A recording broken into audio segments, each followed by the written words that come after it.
मोटा सेठ शहर का सबसे अमीर आदमी था, मगर उससे भी बड़ा था उसका पेट। पूरा बाजार जानता था कि जब मोटा सेठ चलते थे तो उनके पेट की हलचल से ऐसा लगता था मानो कोई भूकंप आ गया हो। लेकिन पैसे की कोई कमी नहीं थी, सो सेठ को इन बातों की फिक्र नहीं थी। एक दिन सेठ को अचानक खजाने की तलाश का भूत सवार हो गया। किसी पुराने साधु ने बताया था कि उनके पूर्वजों ने एक गुप्त खजाना छिपा रखा था जो अब भी उनके हवेली के नीचे दबा हुआ है। सेठ का लालच जाग गया। उसने तुरंत मजदूरों को बुलवाया और खुद भी हाथ में मशाल लेकर खुदाई के लिए चल पड़ा। मजदूर खोदते जा रहे थे और सेठ अपनी भारी के साथ वहीं खड़ा ये सब देख रहा था। अचानक एक गड्ढा और गहरा हो गया और सेठ का पैर फिसल गया। धड़ाम! सीधे नीचे गिर पड़े। उनके गिरते ही जमीन अंदर धंस गई और सेठ एक गहरे सुरंग में जा पहुंचे। अंधेरा था, मगर दूर कहीं हल्की रोशनी झिलमिला रही थी। सेठ ने हिम्मत जुटाई और भारी भरकम शरीर को घसीटते हुए आगे बढ़े। उन्होंने देखा कि वहां एक पुराना लोहे का संदूक पड़ा था। उनकी आंखें चमक उठीं। उन्होंने जल्दी से ताला तोड़ने के लिए अपनी मोटी उंगलियां चलाई, मगर ताला टस से मस नहीं हुआ। तभी पीछे से किसी ने धीरे से खांसने की आवाज की। सेठ के शरीर में झुरझुरी दौड़ गई। उन्होंने धीरे से मुड़कर देखा। वहां एक कंकाल बैठा था जिसके हाथ में पुराने जमाने की तिजोरी की चाबी थी। सेठ की घिघी बंद गई। कंकाल ने धीरे धीरे सिर घुमाया और खड़खड़ाती आवाज में बोला, खजाना चाहिए। सेठ के होश उड़ गए, मगर लालच अभी भी कायम था। उसने हिम्मत जुटाकर कहा, हाँ, पर तुम कौन हो? कंकाल ने अपनी सूखी हड्डियों वाली उंगली से तिजोरी पर ठकठकाया और बोला, जो भी इस खजाने को लेने आया वो यही रह गया। सेठ का पूरा शरीर कांपने लगा। उसने पीछे हटने की कोशिश की, मगर तभी उसकी कमर किसी चीज से टकराई। पलटा और देखा कि वहां दर्जनों कंकाल खड़े थे। सभी के हाथों में सोने चांदी के सिक्के थे। सेठ का दिमाग सुन्न हो गया। वह पूरी ताकत से चिल्लाया और जितनी तेजी से भाग सकता था भागा, लेकिन वजन इतना था कि कदम ठीक से उठ ही नहीं रहे थे। बाहर मजदूरों ने अचानक जमीन हिलती देखी। उन्होंने जल्दी से एक गड्ढे में रस्सी डाली और सेठ को खींचकर बाहर निकाला। सेठ के चेहरे का रंग उड़ चुका था, सांस फूल रही थी, पसीना ऐसे टपक रहा था मानो कोई नल खुला हो। मजदूरों ने पूछा, सेठ जी, खजाना मिला? सेठ ने घबराकर अपने पेट को पकड़ा और हाँफते हुए बोला, खजाना नहीं, बस जान बच गई। अब मैं किसी खजाने के पीछे नहीं जाऊंगा। उस दिन के बाद से सेठ के खजाने का लालच तो चला गया, मगर उनके पेट का आकार जस का तस बना रहा। सेठ ने उस दिन खजाने का नाम बंद कर दिया, लेकिन उनकी हवेली में एक अजीब सी बेचैनी रहने लगी। रात को अचानक बर्तन खड़कते, कभी हवा बिना किसी कारण के दरवाजे पटक देती, तो कभी कोई हल्की हल्की हंसी सुनाई देती। सेठ को लगा कि यह सब उसका भ्रम है, मगर असली खेल तो अभी बाकी था। एक रात जब सेठ अपने विशाल पलंग पर खर्राटे भर रहे, अचानक उनकी नाक सुड़सुड़ाने लगी। कुछ महक बहुत जबरदस्त, ऐसा लगा जैसे हलवा, पूरी, कचौरी और रसगुल्ले की खुशबू हवा में तैर रही हो। सेठ की नींद उड़ गई। उन्होंने आंखें खोली और देखा उनके पलंग के सामने एक टेबल सजी थी जिस पर गर्मागर्म हलवा रखा था। उससे भाप उठ रही थी। साथ में कटोरी में मलाईदार रसगुल्ले थे और एक तरफ एक सुनहरी थाली में चमचमाती कचौरियां रखी थीं। सेठ ने आंखें मली। सपना तो नहीं, मगर खुशबू तो असली थी। पेट ने जोर से गुर्राहट की। सेठ अब सोच में पड़ गए। अगर यह सपना है तो खाने में क्या हर्ज, और अगर यह असलियत है तो फिर भी क्या हर्ज। उन्होंने अपनी भारी देह को पलंग से घसीटा और धीरे धीरे टेबल के पास पहुंचे। कचौरी को छूते ही उन्हें हल्की सी ठंडक महसूस हुई, लेकिन भूख के आगे सब भूल गए। उन्होंने एक कचौरी उठाई, मुंह तक ले गए और जैसे ही पहला निवाला लिया, चारों ओर जमीन हिलने लगी। सेठ के हाथ से कचौरी छूटकर नीचे गिर गई। हलवा की कटोरी अपने आप हिलने लगी। रसगुल्ले की कटोरी में अचानक बुलबुले बनने लगे, जैसे पानी उबल रहा हो। सेठ की हालत खराब। तभी पीछे से वही जानी पहचानी खड़खड़ाहट आई। सेठ का पूरा शरीर जम गया। खजाना नहीं लिया, मगर खजाने की दावत खा रहे हो? सेठ ने कांपते हुए पलटकर देखा। वही कंकाल खड़ा था, मगर इस बार उसके हाथ में एक बड़ी थाली थी जिसमें तरह तरह के व्यंजन थे, मगर उनमें से कोई भी ताजा नहीं लग रहा था। सब बासी, सड़े गले और अजीब से हरे नीले रंग थे। सेठ का दिमाग सुन्न हो गया। लो, खाओ, यही असली खजाना है। सेठ ने पूरी ताकत लगाई और जितनी तेजी से भाग सकते थे भागे, मगर पेट भारी था और घुटनों ने साथ देना बंद कर दिया। दौड़ते ही पैर फिसला और सीधे जमीन पर धड़ाम। आंख खुली तो देखा कोई टेबल नहीं थी, कोई खाना नहीं था, सिर्फ हवेली की दीवारें और दरवाजे थे। मगर एक चीज अब भी थी, वही हलवे, कचौरी और रसगुल्ले की महक जो अब भी हवा में तैर रही थी। रंग उड़ गया। उस दिन के बाद से सेठ ने रात में खाना बंद कर दिया। सेठ ने रात को खाना छोड़ दिया, लेकिन भूख तो भूख होती है। दिन में तृप्ति ना हो तो रात में सपना बनकर सामने आ ही जाती है। अब सेठ दिन में चौगुना खाने लगे, मगर अजीब बात यह थी कि जितना भी खाते भूख खत्म ही नहीं होती थी। न हलवा पेट भरता, न रसगुल्लों से तसल्ली होती। हवेली में सब परेशान थे, सेठ को क्या हो गया, मगर कोई भी खुलकर कुछ कहने की हिम्मत नहीं कर पा रहा था। इसी बीच सेठ की हवेली में और भी अजीब घटनाएं होने लगीं। रात में किसी के चलने की आवाज आती, मगर जब देखा जाता कोई नहीं होता। नौकरों ने बताया कि रसोई से अक्सर चम्मचों और कटोरियों की आवाज आती है, जैसे कोई खाना खा रहा हो, लेकिन वहां भी कोई नहीं होता। सेठ ने इन सब बातों को मजाक समझा, मगर असली खेल तो अभी बाकी था। एक रात सेठ बिस्तर पर लेटे थे, मगर भूख के मारे करवटें बदल रहे थे। आंखें बंद करते ही सामने थालियों में भरी मिठाइयां नजर आती, घी में डूबी जलेबियां, मलाईदार रबड़ी, तली भुनी कचौरी। मन तो ललचा ही गया, मगर सेठ ने खुद को समझाया, नहीं नहीं, ये सब वही भूतों प्रेतों का खेल है। उन्होंने जबरदस्ती आंखें बंद कर लीं, मगर तभी एक गर्मागर्म समोसे की खुशबू आई। सेठ ने धीरे से आंखें खोली। सामने वही कंकाल बैठा था, मगर इस बार वह बड़ी शान से समोसा खा रहा था। सेठ की सांस अटक गई। कंकाल ने धीरे से समोसे का एक टुकड़ा तोड़ा, उसे अपने बिना होठों वाले मुंह के पास ले गया और बड़े चाव से खाने की आवाज निकाली, चम चम। सेठ का दिमाग सुन। कंकाल ने सिर उठाया, सेठ को देखा और बोला, क्यों सेठ जी खाओगे? सेठ के होश उड़ गए। उन्होंने जोर से चिल्लाने की कोशिश की, मगर आवाज गले में ही अटक गई। कंकाल ने समोसे की प्लेट उनकी तरफ बढ़ाई। बिल्कुल गर्मा गर्म है, हवेली के खजाने से निकला है। सेठ ने घबराकर मुंह फेर लिया, मगर उनकी नाक ने दगा दे दिया। समोसे की खुशबू इतनी लाजवाब थी कि मन कर रहा था कि झपट कर खा ले। तभी कंकाल ने ठहाका लगाया, समोसा तो बहाना था, असली चीज तो और भी बढ़िया है। सेठ की आंखें फटी की फटी रह गई जब उन्होंने देखा कि कंकाल ने समोसे की प्लेट उठाई और हवेली की दीवार की तरफ इशारा किया। वहां एक दरवाजा उभर रहा था, जो पहले कभी नहीं था। सेठ का पेट एक बार फिर गुर्राया। अब भूख और डर के बीच जंग छिड़ गई थी। सेठ का पेट जोर जोर से गुर्राने लगा, मगर डर के मारे उनके शरीर ने हिलने से मना कर दिया। आंखें दरवाजे पर टिकी थीं, जो धीरे धीरे खुद ब खुद खुल रहा था। अंदर घना अंधेरा था, मगर उस अंधेरे से भी स्वादिष्ट पकवानों की खुशबू आ रही थी, साफ, ताजा और इतनी लुभावनी कि सेठ का पूरा वजन खुद ब खुद उस तरफ खिंचने लगा। कंकाल ने सिर टेढ़ा किया और धीमी आवाज में फुसफुसाया, अंदर चलो सेठ जी, असली खजाना तुम्हारा इंतजार कर रहा है। सेठ ने खुद को समझाने की कोशिश की कि यह सब एक छलावा है, मगर पेट को कौन समझाए। आंखें अभी भी चमचमाते पकवानों की ओर देख रही थीं, स्वर्ण जलेबियां, मलाईदार कुल्फियां, कढ़ाई में तैरते गर्मा गर्म गुलाब जामुन और वो समोसे जो अब तक की सबसे खस्ता आवाज निकाल रहे थे। सेठ ने अनजाने में कदम बढ़ा दिया। अंदर घुसते ही दरवाजा खुद ब खुद बंद हो गया। सेठ ने घबराकर पलटकर देखा, मगर अब कोई रास्ता नहीं था। सामने एक लंबा सा भोजशाला जैसा हॉल था, जहां टेबल पर अनगिनत पकवान सजे थे और उन पकवानों के चारों तरफ हड्डियों के डांचे बैठे थे। सेठ का दिल कांप गया। ये सब वही थे जो लालच में आकर कभी इस खजाने के पीछे आए थे। अब वे यहाँ हमेशा के लिए अटक चुके थे, मगर उनके चेहरे पर कोई उदासी नहीं थी, क्योंकि वे सब खाना खा रहे थे। हाँ, बड़े चाव से। कोई चम्मच से खा रहा था, कोई सीधा हाथ से, कोई हड्डी की उंगली से रसगुल्ले उठा रहा था। सेठ का डर थोड़ा कम हुआ। भूत हो या कुछ भी, अगर खा पी रहे हैं तो ज्यादा नुकसान नहीं कर सकते, है ना? तभी एक कंकाल ने उनकी तरफ देखा और हंसते हुए कहा, आओ सेठ जी, बैठो, अब तो तुम्हारा भी हिस्सा लग चुका है। सेठ के पेट ने फिर से जोर से गुर्राया। उन्होंने धीरे धीरे कुर्सी खींची, सामने पड़ी कचौरी उठाई और जैसे ही पहला निवाला मुंह में डाला, पूरा हॉल जोर से हिलने लगा। कंकालों ने ठहाके लगाने शुरू कर दिए।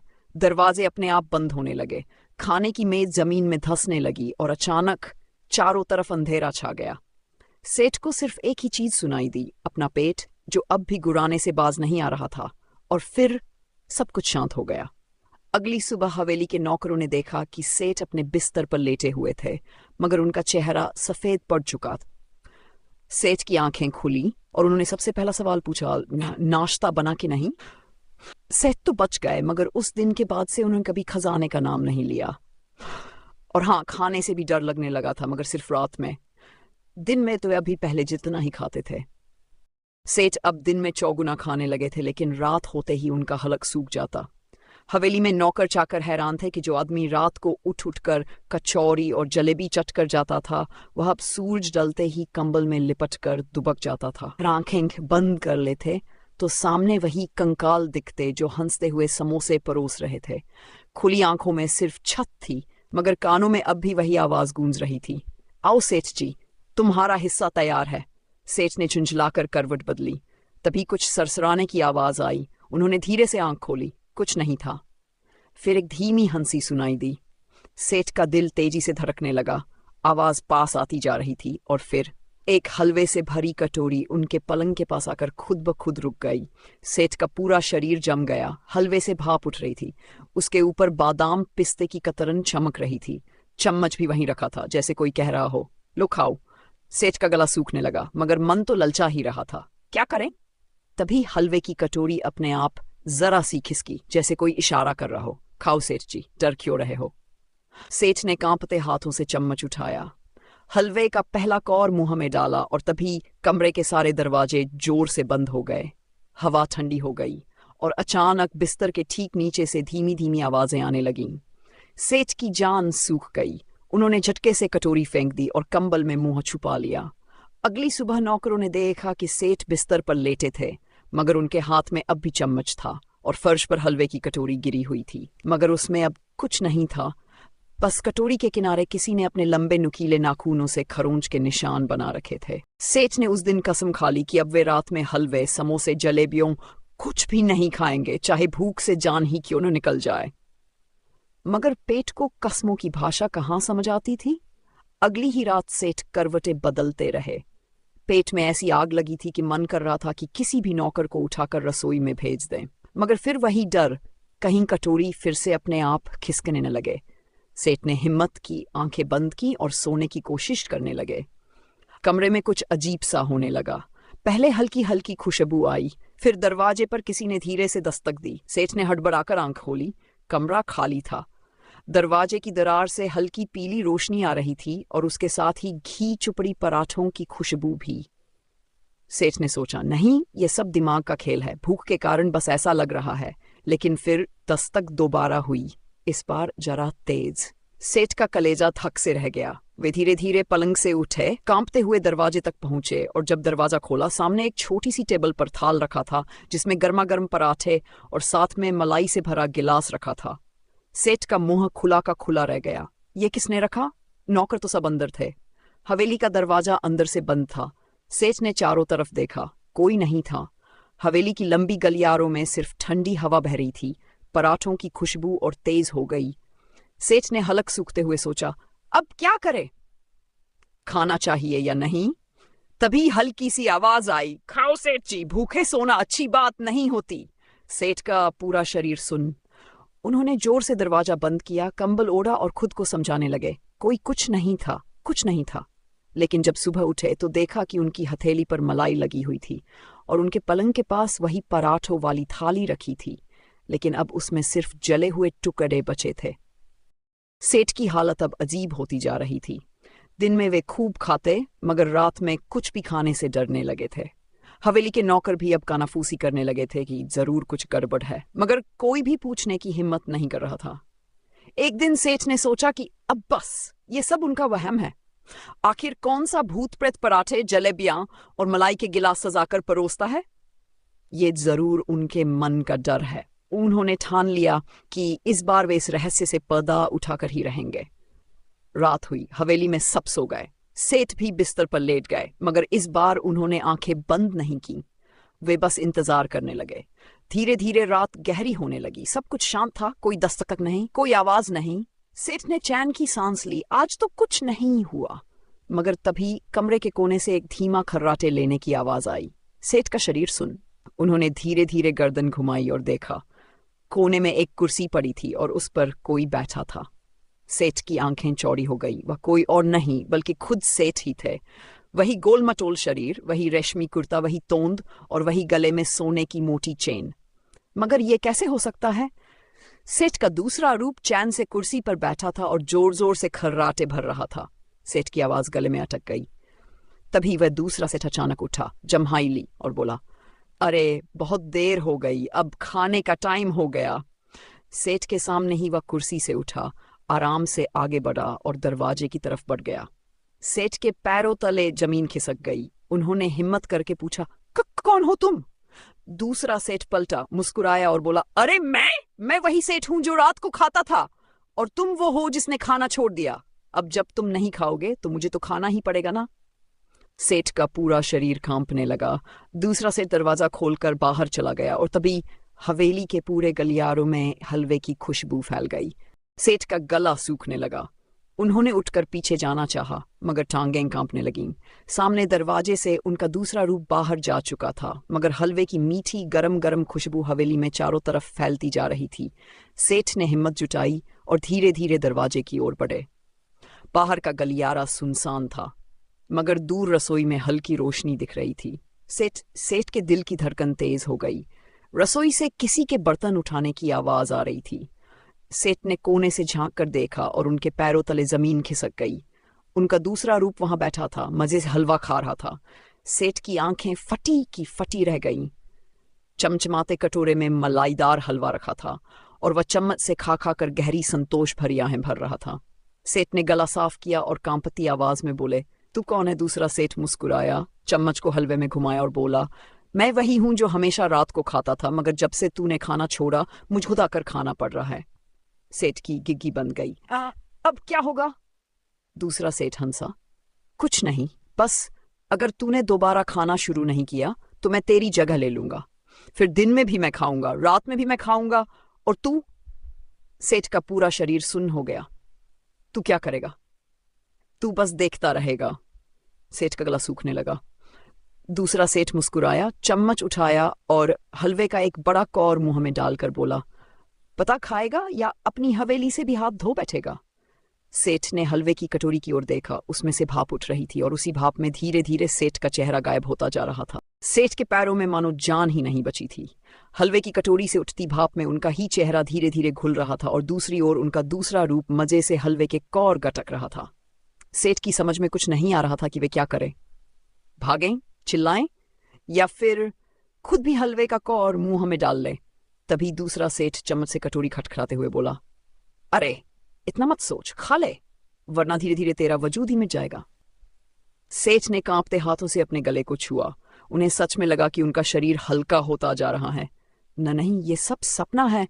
सेठ जोर से चीखे और अपनी ही टांग पर एक जोरदार चुटकी काटी। मगर सपना होता तो दर्द क्यों होता? देख ले, तेरी मर्जी। दूसरा सेठ मुस्कुराया, कटोरी उठाई और एक जोर की डकार मारी। सेठ की आंखें फटी की फटी रह गई। जैसे जैसे कटोरी खाली होती जा रही थी, वैसे वैसे उनकी परछाई भी हल्की होती जा रही थी। अबे रुक, मैं खा रहा हूं। सेठ ने झपटकर चम्मच उठाई और कांपते हाथों से हलवा मुंह में डाल लिया। और तभी धड़ाम, दरवाजा अचानक खुला और नौकर हड़बड़ाते हुए अंदर घुसे। सेठ जी, ये क्या कर रहे हैं? आप तो नींद में खुद ही चम्मच लेकर खा रहे थे। सेठ ने इधर उधर देखा। दूसरा सेठ गायब हो चुका था। हलवे की कटोरी वहीं रखी थी, मगर अब उसमें सिर्फ जले हुए टुकड़े थे। नौकर परेशान होकर बोले, सेठ जी, कुछ दिनों से आप अजीब अजीब बातें कर रहे हैं, लगता है आपको डॉक्टर को दिखाना पड़ेगा। सेठ कुछ कहने ही वाले थे कि तभी उन्होंने देखा नौकरों की परछाइयां भी जरा ज्यादा मोटी लग रही थीं। कहीं वे भी? सेठ ने कांपते हुए खुद को चुटकी काटी और सोचा, लगता है अब हलवा खाने से ज्यादा डॉक्टर को दिखाना जरूरी हो गया है। सेठ ने गहरी सांस ली और खुद को समझाने लगे कि यह सब सिर्फ उनका वहम था। लेकिन फिर भी नौकरों की परछाइयों को देखकर उनका दिल घबराने लगा। रात के खाने में पहली बार सेठ ने खुद से कहा कि वे हलवा नहीं खाएंगे, मगर जैसे ही उन्होंने थाली से पराठा उठाया, उन्हें लगा कि पराठा मुस्कुरा रहा है। सेठ ने घबराकर उसे थाली में गिरा दिया। नौकरों ने पूछा, सेठ जी क्या हुआ? सेठ ने जबरन हंसी बनाई, कुछ नहीं, बस भूख नहीं है। नौकरों ने एक दूसरे को देखा और बोले, आज पहली बार सेठ जी ने खाना छोड़ दिया। सेठ उठकर अपने कमरे में चले गए। रात भर उन्होंने करवटें बदलीं, मगर न नींद आई न भूख मिटी। सुबह जब वे शीशे के सामने खड़े हुए तो उनका चेहरा वैसा ही था, मगर पीछे खड़ा उनका अक्स हलवे की कटोरी हाथ में लिए मुस्कुरा रहा था। सेठ चीखने ही वाले थे कि तभी अक्स बोला, अब मत खाना तो भी चलेगा, आदत तो लग ही गई है। सेठ के हाथ पांव ठंडे पड़ गए। उन्होंने आंखें बंद की और जब दोबारा खोली तो अक्स गायब था। उस दिन के बाद सेठ ने कभी भी हलवा नहीं खाया। हवेली में हलवे की खुशबू आना बंद हो गई, मगर हर सुबह जब वे शीशे में देखते तो उन्हें ऐसा लगता कि कहीं न कहीं कोई दूसरा सेठ अब भी हलवे का मजा ले रहा है।